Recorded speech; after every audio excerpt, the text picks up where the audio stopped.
मित्रों नमस्कार। आज मेरे सामने जो क्वेश्चन पेपर है वो है कक्षा 10 सामाजिक विज्ञान की परीक्षा जो आज हुई है, यानी आज 9 अप्रैल को। इसका पेपर कोड है 825BX। इस पेपर का सलूशन इस वीडियो में देने वाला हूँ। आइए देखते हैं। इसका पहला क्वेश्चन है बहुविकल्पीय खंडका का संयुक्त राष्ट्र संघ की स्थापना हुई 1945 में हुई। बहुत ही आसान से प्रश्न इसमें आए हुए हैं। भारत में मताधिकार की आयु क्या है? 18 वर्ष। स्वराज मेरा जन्मसिद्ध अधिकार है और मैं इसे लेकर रहूँगा। ये किसका कथन है? बाल गंगाधर तिलक का। लगता है कक्षा 5 का पेपर है ये। प्रथम विश्व युद्ध का आरंभ कब हुआ? तो 1914 से 1919 तक चला था, तो 1914 इसका सही जवाब है। संयुक्त राष्ट्र संघ का मुख्यालय कहाँ है? तो ये न्यूयॉर्क में है, अमेरिका के न्यूयॉर्क शहर में है ये। भारत छोड़ो आंदोलन किसने प्रारंभ किया था? महात्मा गांधी। 2 अक्टूबर को जन्म लेने वाले किन्हीं 2 प्रसिद्ध भारतीयों के नाम? महात्मा गांधी का जन्म, लाल बहादुर शास्त्री का जन्म इस दिन हुआ था। फ्रांस की क्रांति से संबंधित किन्हीं 2 दार्शनिकों के नाम? तो रूसो हैं, फेमस दार्शनिक। वाल्टेयर हो गए, मांटेस्क्यू हो गए। मैंने 3 के लिख दिए हैं। संघीय शासन व्यवस्था की 2 प्रमुख विशेषताएं। तो दोस्तों संघीय शासन व्यवस्था की 2 प्रमुख विशेषताएं हैं कि इसमें शासन के विभिन्न स्तरों पर विधायी अधिकारों का विकेंद्रीकरण होता है। शासन के विभिन्न स्तरों पर विधायी अधिकारों का विकेंद्रीकरण होता है और इसमें वित्तीय स्वायत्तता रहती है। फिर अगला प्रश्न है कि भारतीय राष्ट्रीय आंदोलन में भाग लेने वाले किन्हीं 3 नेताओं के नाम? तो सुभाष चंद्र बोस हो गए, महात्मा गांधी हो गए, जवाहरलाल नेहरू हो गए। ऐसे बहुत से नेता थे जिन्होंने भारतीय राष्ट्रीय आंदोलन में भाग लिया था। मैंने 3 का लिख दिया है जो बहुत ही प्रसिद्ध है। प्रथम स्वतंत्रता संग्राम की असफलता के लिए उत्तरदायी कोई 3 कारण लिखिए। इसके बहुत से कारण थे लेकिन आपको 3 लिखने हैं। आइए मैं आपको बताता हूँ 3 कारण कौन कौन से हो सकते हैं। पहली चीज़ तो इसमें प्रभावी नेतृत्व का अभाव था। नेतृत्व जो था वो बहुत ज़्यादा प्रभावशाली नहीं रह पाया और राजाओं की भारत में आपसी फूट के कारण ये आंदोलन असफल हुआ। संसाधनों का अभाव था। भारतीय लोगों के पास संसाधन सीमित थे, उनके पास सैनिकों की संख्या अंग्रेजों से कम थी। फिर और क्रांति का देशव्यापी प्रचार प्रसार भी इसका नहीं हो पाया था। पूरे देश में क्रांति उस तरह से फैल नहीं पाई थी जिस तरह से इसका एक निश्चित समय में फैलना चाहिए था। तो इसलिए ये 1857 का 1857 का प्रथम स्वतंत्रता संग्राम असफल हो गया था। फिर सांप्रदायिकता को दूर करने के किन्हीं 3 उपायों का वर्णन कीजिए। तो पहली चीज़ तो अगर इसको हमें दूर करना है सांप्रदायिकता को, तो हमें सभी धर्मों का आदर करना चाहिए। यानी सभी धर्मों का आदर, शासन द्वारा तुष्टीकरण की नीति का परित्याग करना चाहिए। बहुत सी सरकारें आती हैं जो तुष्टीकरण की नीति अपनाती हैं। कोई सरकार आती है हिंदू हिंदू बोलती है, कोई सरकार आती है मुसलमान मुसलमान चिल्लाती है।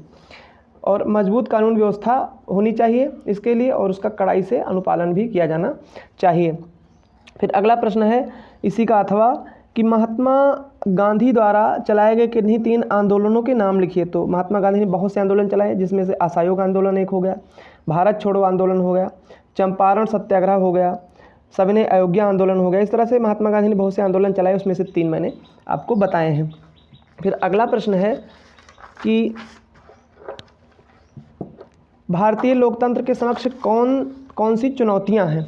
उन चुनौतियों को हमें बताना है। तो ये तो दीर्घ उत्तरीय प्रश्न है इसलिए मैंने इसको नहीं बताया है, थोड़ा आंसर लंबा हो जाता। अगला प्रश्न है भारतीय राष्ट्रीय कांग्रेस की स्थापना कब हुई थी? इसके उद्देश्य क्या थे? तो भारतीय राष्ट्रीय कांग्रेस की स्थापना हुई थी 1885 ईस्वी में A.O. ह्यूम के द्वारा, जो कि एक अंग्रेज थे। अब इसके उद्देश्य काफ़ी लंबा प्रश्न है ये, इसलिए मैंने उसको नहीं बताया है। राष्ट्रवाद से क्या तात्पर्य है? यूरोप में राष्ट्रवाद के उदय होने में कौन सी परिस्थितियाँ हुई? तो राष्ट्रवाद आप लोग जानते हैं, अपने मतलब राष्ट्रीय हित से संबंधित बातें करना, राष्ट्र को सर्वोपरि मानना ही राष्ट्रवाद है। अब उसके बाद मानचित्र कार्य थे। वो स्थान जहाँ जलियांवाला बाग हत्याकांड हुआ था, तो ये स्थान जहाँ जलियांवाला बाग हत्याकांड हुआ था वो है अमृतसर। वो स्थान जहाँ पर उत्तर प्रदेश की राजधानी स्थित है वो लखनऊ है। वो स्थान जहाँ भारतीय राष्ट्रीय कांग्रेस का अधिवेशन हुआ 1929 में हुआ तो लाहौर में हुआ था 1929 में अधिवेशन भारतीय राष्ट्रीय कांग्रेस का। वो स्थान जहाँ पर चंद्रशेखर आज़ाद शहीद हुए थे तो ये अल्फ्रेड पार्क के नाम से जाना जाता है, इलाहाबाद में है, जो जिसका आधुनिक नाम प्रयागराज है। इस तरह से भरने वाला हो गया मानचित्र भरने वाला। अब आ जाते हैं इसके खंड खा के बहुविकल्पीय प्रश्नों पर। तो कर्तन कृषि यानी झूम कृषि किसे बोलते हैं? तो कर्तन जिसमें जंगल को काटते हैं, खेती करते हैं, फिर वहाँ जब ज़मीन अनुपजाऊ हो जाती है तब अलग जंगल काटते हैं, खेती करते हैं, इस तरह से आगे बढ़ते रहते हैं। तो ये मिज़ोरम में होती है खेती। निम्नलिखित में से कौन सा एक संभावित संसाधन है? तो पवन ऊर्जा।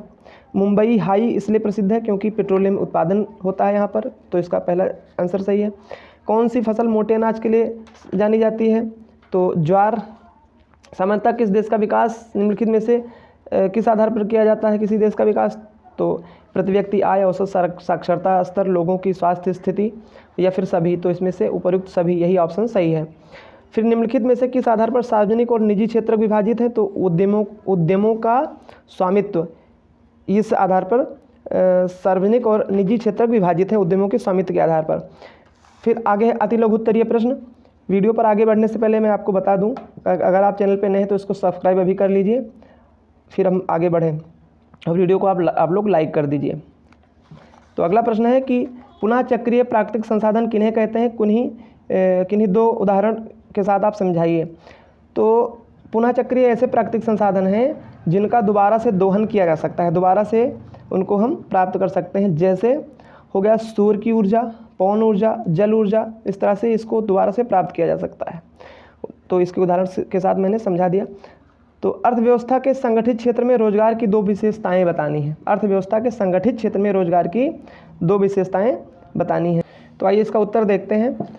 तो इसमें रोजगार की अवधि बहुत ही नियमित होती है, नियमित अवधि का रोजगार होता है, और सरकार द्वारा पंजीकृत होता है। इसमें श्रमिक और ये रोजगार की स्थिति जो होती है सरकार द्वारा पंजीकृत होते हैं, तथा सरकारी नियमों का इन्हें अनुपालन करना पड़ता है। फिर इसी का अथवा खंड है कि राष्ट्रीय आय तथा प्रति व्यक्ति आय में अंतर स्पष्ट कीजिए, और देशों की स्थिति की तुलना के लिए कौन सी विधि बेहतर है। तो चलिए इस प्रश्न को पढ़ने से पहले कुछ प्रश्न छूट गए, इसको पहले देख लेते हैं।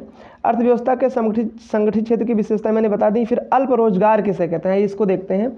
अल्प रोजगार की ऐसी स्थिति है जिसमें व्यक्ति अपनी रोजगार की आवश्यकता की अवधि से कम काम ही पाता है। मतलब अगर वो 4-6 घंटे काम करने की उसमें सामर्थ्य है, अगर वो बेरोजगार है और 8-10 घंटे उसके पास समय है और वो सिर्फ काम उसको मिल रहा है 2-3 घंटे का, तो इसको अल्प रोजगार कहेंगे। यानी उसको पूरा काम नहीं मिल पा रहा है, इसको अल्प रोजगार कहते हैं।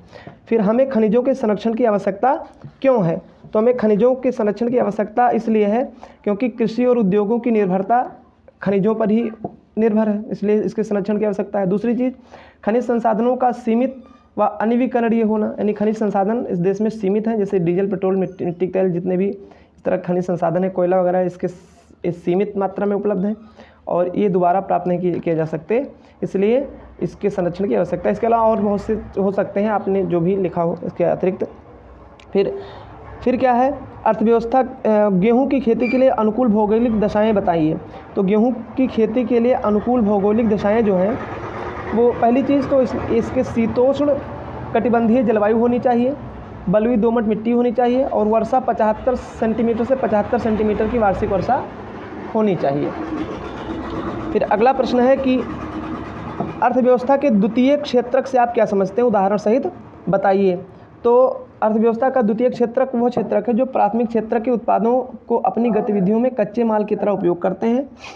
जैसे उदाहरण के रूप में हो गया इस्पात उद्योग, लौह उद्योग, वस्त्र उद्योग, वाहन उद्योग, बिस्कुट, केक उद्योग, ये सब ये हो गया अर्थव्यवस्था के द्वितीय, मतलब कच्चे माल का जिसमें जो कच्चा माल प्राथमिक उद्योग से जाए और जिसमें उससे वस्तुओं का निर्माण हो, वो द्वितीय क्षेत्रक कहलाता है, अर्थव्यवस्था का द्वितीय क्षेत्रक कहलाता है। अगला प्रश्न है, राष्ट्रीय आय तथा प्रति व्यक्ति आय में अंतर स्पष्ट कीजिए। देशों की स्थिति की तुलना के लिए इनमें से कौन सी विधि बेहतर है।